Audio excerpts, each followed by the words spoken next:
After 2 years of AI hype, there's some cold reality coming in from the University of Chicago. A massive study was just released. It tracked 25,000 workers across 7,000 firms in Denmark over the span of 2 years.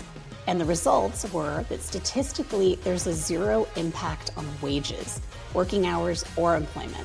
Despite widespread corporate AI investments and training programs, the economic effects are, in the researchers' words, statistically indistinguishable from zero. Workers are reporting modest productivity gains, about 3% time savings according to this study, but that hasn't translated into meaningful economic changes. Meanwhile, over in DC, the US Copyright Office just released a framework for AI that got its registrar fired the day after publication.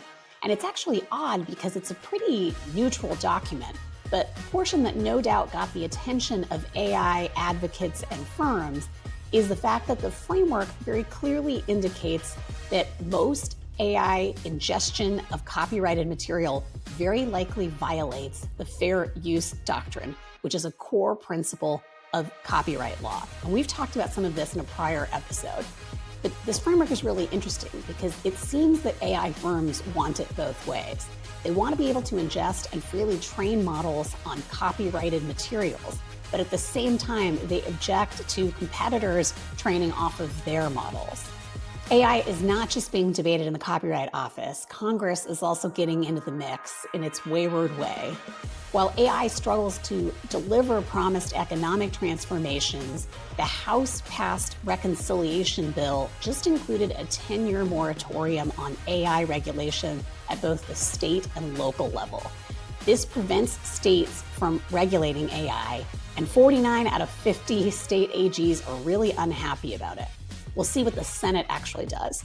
But even if you love AI and you don't think it should be regulated, it might be worth taking a look at the language because it specifically talks about automated decision-making, which has incredibly broad application. Everything from healthcare to energy, financial services, transportation. Think about all of that being embargoed from any regulation for a decade. I'm going to assume there are some unintended consequences that we're probably not going to be thrilled with at the end of that time. So we'll see what happens with this one.